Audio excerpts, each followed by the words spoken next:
بادشاہ راڈرک اور اس کی فوج شکست کے لفظ کو نہیں جانتے تھے، اس لیے جب اس کو تدمیر کی شکست کا پتہ چلا تو وہ شدید غصے میں آ گیا۔ اس نے اسلامی لشکر کا مقابلہ کرنے کے لیے اپنے ملک سے 90,000 سے زیادہ جنگی تجربہ رکھنے والے سپاہیوں کو اکٹھا کیا اور مختصر سے اسلامی لشکر کے مقابلے میں لے آیا۔ موسیٰ بن نصیر نے اسلامی لشکر کی مدد کے لیے جو 5,000 نئے جوان روانہ کیے تھے، وہ جہاد کے جذبے سے سرشار تو تھے مگر ان کے پاس بھی مکمل جنگی ہتھیار نہیں تھے۔ اکثر جوانوں کے پاس تلواریں اور ڈھالیں نہیں تھیں، بلکہ اکثر سپاہی تو عام لکڑی کی لاٹھیاں لیے ہوئے تھے، جبکہ دوسری طرف راڈرک کی فوج جو 1,00,000 سے زیادہ ہو چکی تھی، اس کا سارا لشکر تمام جنگی ہتھیاروں سے لیس تھا۔ لیکن ایک چیز اسلامی لشکر میں اس کے لشکر سے زیادہ تھی، وہ یہ کہ اسلامی لشکر جہاد کے جذبے اور شہادت کے شوق سے سرشار تھا۔ جب دونوں لشکر میدان میں آمنے سامنے ہوئے تو طارق بن زیاد نے اللہ کریم کے حضور کامیابی کے لیے دعا کی اور اپنے سپاہیوں کو مخاطب کرتے ہوئے بولا، اللہ کے سپاہیوں، تمہاری دلیری اور جہاد کا جذبہ دیکھ کر ہر ایک حیران ہے۔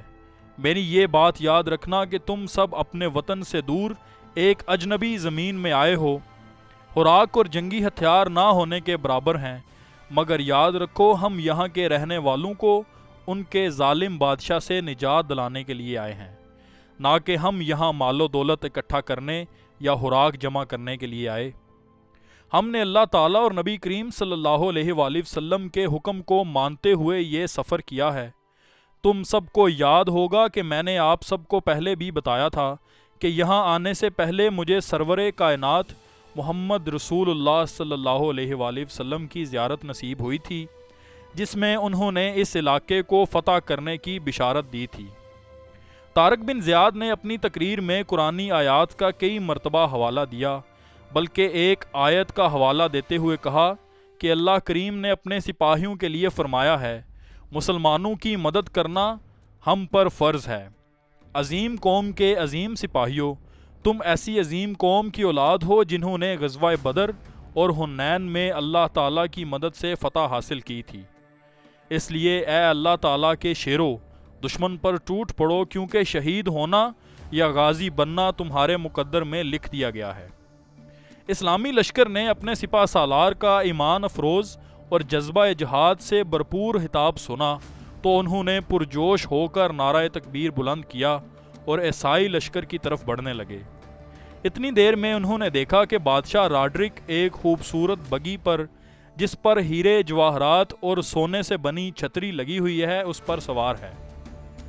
بڑے غرور کے ساتھ ریشمی نرم گدے پر بیٹھا ہوا طارق بن زیاد نے اپنے سپاہیوں کی طرف دیکھا کہ کہیں کوئی ان کی شان و شوکت کے روب میں تو نہیں آ گیا، مگر اسے یہ دیکھ کر خوشی ہوئی کہ سارا لشکر نفرت سے بری نظروں سے اس کو دیکھ رہا تھا۔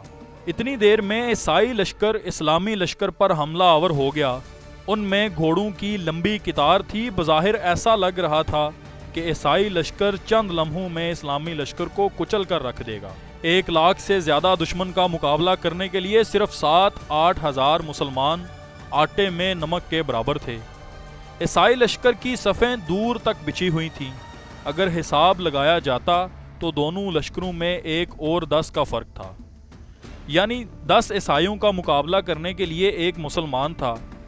جب جنگ شروع کرنے کا اعلان ہوا تو طارق بن زیاد نے ایک بار پھر اللہ تعالیٰ کے حضور سجدہ ریز ہو کر کامیابی کی دعا کی اور مدد کرنے کی درخواست کی۔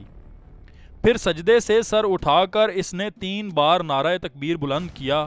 اسلامی لشکر بھی اللہ اکبر کہہ کر اپنے جذبے سے آگاہ کیا۔ طارق بن زیاد نے عیسائی لشکر کا مقابلہ کرنے کے لیے اپنی فوج کو مزید آگے بڑھنے کا حکم دیا۔ عیسائی بادشاہ راڈرک افرادی قوت اور بھاری اسلحہ رکھنے کے غرور سے مسلمانوں پر حملہ آور ہو گیا۔ دونوں طرف سے خوب جوش سے جنگ جاری تھی۔ جنگ میں دونوں طرف سے بھرپور حملے کیے جا رہے تھے اور ان حملوں کا مقابلہ کیا جا رہا تھا۔ میدان جنگ بھی خوبصورت نظارہ پیش کر رہا تھا۔ ہوتا یوں تھا کہ جب ایک مسلمان سپاہی دشمن کے سپاہی پر تلوار زنی کرتا تو اس کے وار سے 6-7 عیسائی فوجی مارے جاتے تھے۔ بظاہر دیکھنے میں عیسائی فوج مسلمانوں کے مقابلے میں بہت زیادہ تھی، مگر ایسا لگ رہا تھا جیسے اللہ کریم نے اپنے سپاہیوں کے لیے فرشتے زمین پر بھیج دیے ہوں، جو مسلمان سپاہیوں کا مکمل ساتھ دے رہے تھے۔ شام تک میدان جنگ کا نقشہ بدل چکا تھا۔ غزوہ بدر کی طرح اس جنگ میں بھی مسلمانوں نے فرشتوں کا ساتھ ملنے سے کفار کو بری طرح شکست دے دی۔ اللہ تعالیٰ کا شیر کافر گیدڑوں کو عبرتناک شکست دے چکا تھا۔ ظالم بادشاہ راڈرک میدان جنگ سے بھاگ گیا۔ اسلامی لشکر نے بھاگتے ہوئے عیسائی لشکر کا پیچھا کیا۔ کفر کے خلاف طارق بن زیاد کو ایک بڑی فتح نصیب ہو گئی تھی۔ طارق بن زیاد نے راڈرک کے قبضے سے مظلوم لڑکیوں کو آزاد کر دیا اور اس دوران اسے راڈرک کا جمع کیا ہوا بہت بھاری مقدار میں خزانہ بھی ملا۔ ظالم راڈرک کو شکست ہونے کے بعد پورے افریقہ اور یورپ میں مسلمانوں نے دھوم مچا دی، جبکہ عیسائیوں کے حوصلے ختم ہو گئے اور وہ کسی بھی میدان میں اسلامی لشکر کا ڈٹ کر مقابلہ نہ کر سکے۔ پھر وہ دن بھی آ گیا جب طارق بن زیاد کو ملنے والی بشارت حقیقت بن گئی اور پورا اسپین یعنی اندلس اہل ایمان کے قدموں تلے تھا۔ طارق بن زیاد نے اپنے جان نثاروں کے ساتھ اسپین فتح کر کے نہ صرف ان 2 مظلوم لڑکیوں کو آزاد کر دیا بلکہ دیگر سینکڑوں مظلوم لڑکیوں کی دعائیں بھی اسلامی لشکر کے ساتھ تھیں۔ اس میں کوئی شک نہیں تھا کہ جب اللہ تعالیٰ کی مدد مانگی جائے وہ نیک کام میں ضرور مدد کرتا ہے۔ اسپین پر مسلمانوں کا قبضہ ہونے کے بعد وہاں کے تمام غریب کسان اور عوام اپنی زمین کے حقیقی وارث بن گئے۔ جن امیروں نے غریبوں پر زندگی تنگ کر رکھی تھی وہ سب اسلامی حکومت کے آ جانے اور حقداروں کو ان کا حق دینے کے لیے لگ گئے۔ ملک میں جہاں ہر وقت لوٹ مار اور بد امنی تھی وہاں اب امن و سکون نظر آنے لگا تھا۔ اسپین کے عوام نے مسلمانوں کی نیک دلی اور اچھا اخلاق دیکھا تو وہ دڑا دڑ ایمان لا کر مسلمان ہونے لگے۔ جو لوگ ایمان نہیں لائے تھے ان کو بھی اسلامی حکومت نے مکمل حقوق دے رکھے تھے۔ اسپین کے مشہور شہر کرتبہ کو دارالخلافہ بنا دیا گیا اور وہاں ایک عالی شان مسجد بھی بنائی گئی۔ طارق بن زیاد نے پورا اسپین فتح کرنے کے بعد موسیٰ بن نصیر کو پیغام بھیجا کہ اب اسے پورا یورپ فتح کرنے کی اجازت دی جائے۔ موسیٰ بن نصیر نے خلیفہ ولید بن عبد المالک کو پیغام بھیج دیا مگر انہوں نے فرمایا تم اسپین کے انتظامات کسی اور کو سونپ کر طارق بن زیاد کے ساتھ افریقہ کے راستے دمشق آ جاؤ۔ موسیٰ بن نصیر نے خلیفہ کے حکم کے مطابق اپنے بیٹے عبد العزیز کو اسپین کا گورنر بنایا اور طارق بن زیاد کے ساتھ دمشق کی طرف چل پڑا، مگر طارق بن زیاد اور موسیٰ بن نصیر جب دمشق پہنچے اسی وقت خلیفہ ولید بن عبد المالک فوت ہو چکے تھے۔ اس لیے ان دونوں کو یہ علم نہ ہو سکا کہ خلیفہ نے ان دونوں کو کس لیے دمشق بلایا تھا۔ خلیفہ ولید بن عبد المالک کی وفات کے بعد سلیمان بن عبد المالک خلیفہ بنے تو انہوں نے ہر شخص کے ساتھ دشمنی پال لی۔ موسیٰ بن نصیر اور طارق بن زیاد بھی خلیفہ کے انتقام کا شکار ہو گئے۔ خلیفہ نے ان دونوں کو گرفتار کر کے قید کر لیا۔ خلیفہ سلیمان بن عبد المالک کا دور حکومت عظیم مسلم فاتحین کے لیے کسی قیامت سے کم نہیں تھا۔ ایسے مسلم فاتحین جن کا نام تاریخ میں ہمیشہ سنہری حروف سے لکھا جاتا ہے وہ سب اس دور میں نہایت ناروا سلوک کا شکار ہو گئے۔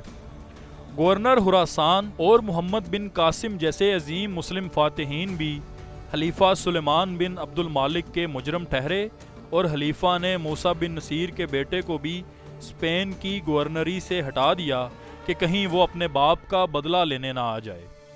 طارق بن زیاد کے آخری دنوں کے حوالے سے مورخین خاموش ہیں، مگر چند جگہ پر طارق بن زیاد کے انتقال کی تاریخ 11 اپریل 720 درج ہے۔